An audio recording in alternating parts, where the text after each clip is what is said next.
A long time ago, there was a high-class rich man. As he became older, he realized that the suffering of old age was about the same for rich and poor alike. So he gave up his wealth and class position and went into the forest to live as a poor monk. He practiced meditation and developed his mind. He freed himself from unwholesome thoughts and became contented and happy. His peacefulness and friendliness gradually drew 500 followers to his side. At that time, long ago, most monks usually looked pretty serious. But there was one monk who, even though he was quite dignified, always wore at least a little smile on his face. No matter what happened, he never lost this glimmer of inner happiness, and on happy occasions, he had the broadest smile and the warmest laughter of all. Sometimes monks, as well as others, would ask him why he was so happy that he always wore a smile. He chuckled and said, "If I told you, you wouldn't believe me. And if you thought I spoke a lie, it would be a dishonor to my master." The wise old master knew the source of the happiness that could not be wiped from his face. And so he made this happiest monk his #1 assistant. One year, after the rainy season, the old monk and his 500 followers went to the city. The king permitted them to live in his pleasure garden for the springtime. This king was a good man who took his responsibilities as a ruler seriously. He tried to protect the people from danger and increase their prosperity and welfare.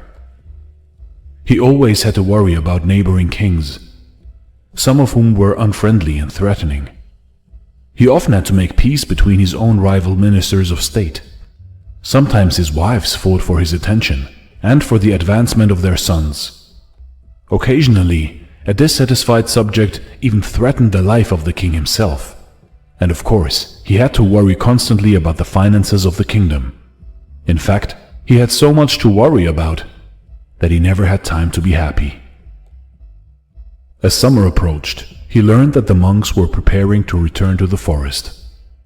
Considering the health and the welfare of the old leader, the king went to him and said, "Your Reverence, you are now very old and weak. What good does it do to go back to the forest?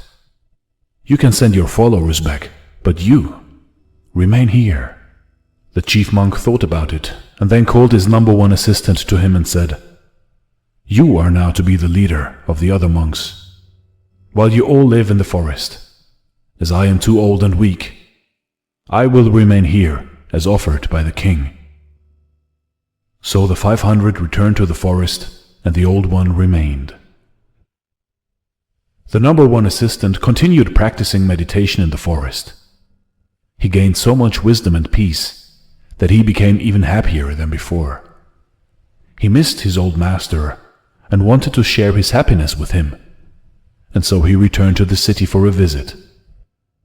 When he arrived, he sat on a rug at the feet of the old monk.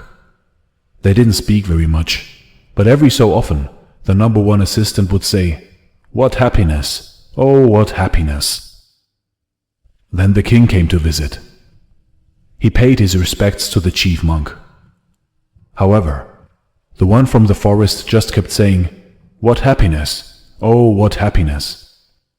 He did not even stop to greet the king and show proper respect.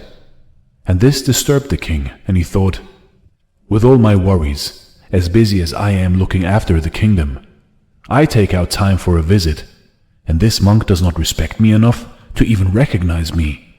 How insulting!" He said to the senior of the two monks, "Venerable sir, this monk must be stupid from overeating. That must be why he is so full of happiness. Does he lie around here so lazy all the time?" The head monk replied, "O king, have patience, and I will tell you the source of his happiness. Not many people know it. He was once a king, just as rich and mighty as you. Then he was ordained a monk and gave up his kingly life. Now he thinks his old happiness was nothing compared to his present joy. He used to be surrounded by armed men who guarded and protected him. Now, sitting alone in the forest with nothing to fear, he has no need for armed guards. He has given up the burden of worrying about wealth that has to be protected. Instead, free of the worry of health and the fear of power, his wisdom protects himself and others. He advances in meditation to such inner peace that he cannot keep from saying, "What happiness, oh, what happiness." The king understood at once. Hearing the story of the happy monk made him feel at peace.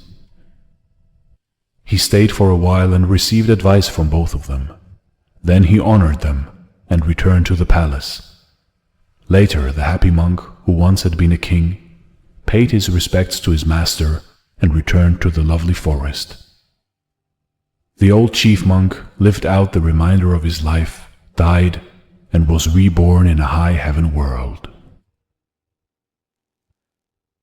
You see, in life, if we stay unattached to wealth and power, our happiness increases. If we search for happiness in the outer world, in everything that isn't within us already, we will never retain it. We will never find happiness, because happiness is the way. The way is within us, and no material possessions can ever guide us to happiness as much as our inner happy self and our inner being. Those who hide behind wealth and power will never find happiness. But if you are a master of your own fate, a master of happiness, you will find it even in the smallest of things in this world. This is Dare to Do Motivation Stories. Thanks for watching and stay blessed.